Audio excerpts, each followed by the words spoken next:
زندگی یوں ہی تمام ہوتی ہے، صبح ہوتی ہے شام ہوتی ہے، ہم اپنی زندگی کے لمحات کو برباد کر رہے ہیں۔ اس آیت کے دریا جو میں نے آپ کے سامنے پڑھی ہے وذکر اللہ، اس کے دریا ہم لوگ ہوش کے نہ کھلیں اور اپنی موبائل کو تج دیں، اپنے موبائل کو بالائے طاق رکھیں اور اپنے ذکر و فکر میں اللہ رب العالمین کی یاد میں اپنے آپ کو مشغول کر لیں، منہمک اور بزی کر لیں، تب جا کر کے اللہ رب العالمین ہمیں کامیاب کرے گا۔ نہیں تو ایسے ہی سال گزر جائیں گے، مہینے گزر جائیں گے، ہفتے گزر جائیں گے، دن گزر جائیں گے، ہماری موت کی گھڑی آ جائے گی، ہمیں ذرہ برابر بھی فکر نہیں ہوگی اور ہم ایسے ہی مر جائیں گے، اور مرنے کے بعد اللہ رب العالمین ہمیں اٹھا کر جہنم میں ڈال دے۔ کیوں؟ کیونکہ ہم نے اپنی زندگی کے اوقات کو سمجھا نہیں، سال گزار دیا۔ آج ہم خوش ہیں کہ ہمارے لیے نیا مہینہ محرم کہا گیا ہے، ہمیں ہماری زندگی کا ایک نیا سال نصیب ہو گیا ہے۔ میرے دوستو، اس پر ہم کو خوش نہیں ہونا ہے، ہم کو غمی کا اظہار کرنا کہ ہماری زندگی سے ایک سال وقت کم ہو گیا ہے۔ اب ہم اپنی زندگی کے دوسرے پڑاؤ میں قدم رکھ رہے ہیں۔ ہم نے زندگی کے اندر کیا کھویا، کیا پایا؟ اللہ کے نبی صلی اللہ علیہ وسلم کی بہت پیاری حدیث ہے۔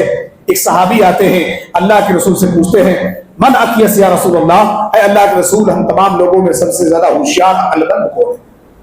اللہ کے نبی صلی اللہ علیہ وسلم نے کیا فرمایا؟ اکیس من دان نفسہ واستعد لما بعد الموت، تم میں سب سے زیادہ عقل مند ہوشیار وہ آدمی ہے جو اپنے دن بھر کے کاموں کا روزانہ اکاؤنٹ کرتا ہو، محاسبہ کرتا ہو، گنتا ہو کہ آج میں نے صبح سے لے کر شام تک نیکیاں کتنے کی، برائیاں کتنے کی۔ اگر نیکیاں کیا ہے تو اللہ رب العالمین سے توفیق مانگ رہا ہے کہ اللہ ہماری زندگی کی اس نیکیوں کو تو قبول فرما، کل کی زندگی میں اللہ ہمیں اس سے بہتر نیکی کرنے کی توفیق دے دے۔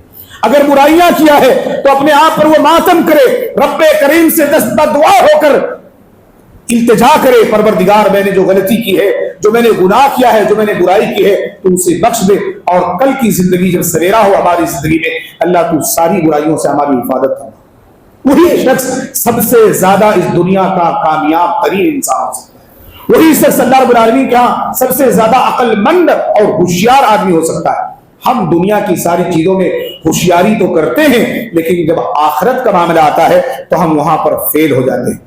دعا اٹھی تھی باتھ روم سے نکلنے کے بعد، غفرانک، وہ جو لمحات ہم نے گزارے ہیں، کتنا شارٹ پیریڈ ہوتا ہے، لیکن اس میں سے بھی نکلنے کے بعد آقا کریم صلی اللہ علیہ وسلم اللہ رب العزت سے اپنے لیے مغفرت کی دعا چاہ رہے ہیں۔